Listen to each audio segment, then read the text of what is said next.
C'est l'une des mesures appliquées au début de cette nouvelle année, inciter les Français à se lancer dans le covoiturage pour les trajets domicile-travail. À La Réunion, la pratique est encore très sporadique. C'est bien, c'est économique et puis ça permettrait d'avoir un peu moins de voitures sur l'île, mais je suis à 5 minutes de mon boulot et j'ai pas forcément nécessité de faire du covoiturage vu qu'en plus il y a personne qui habite à côté de chez moi et qui bosse avec moi.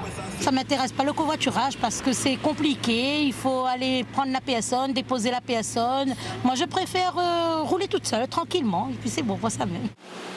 8 Réunionnais sur 10 utilisent sa voiture pour aller travailler. Élodie pratique le covoiturage avec ses collègues, une façon de contribuer à la protection de la planète avec un usage réfléchi de la voiture. Moi j'habite l'étang Saint-Leu et par exemple je retrouve des collègues vers l'Éperon, vers Élie-Lagon. Voilà, on laisse des voitures aux aires de repos et puis on prend une voiture et puis le lendemain on change, ça tourne comme ça. Voilà. Financièrement, c'est même oui, on s'y retrouve forcément, mais c'est surtout pour l'empreinte écologique et puis pour le côté quand même convivial. Cette incitation de l'État pour le développement du covoiturage figure dans la loi d'orientation mobilité.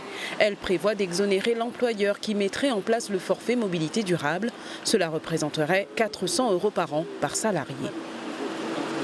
Concernant ce forfait mobilité durable de jusqu'à 400 € par an par salarié exonéré d'impôts et de charges, sa mise en place est facultative par l'employeur.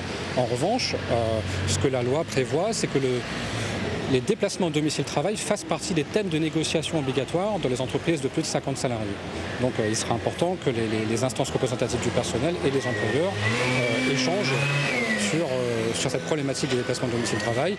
Il existe à l'heure actuelle dans l'île environ 7000 utilisateurs du covoiturage.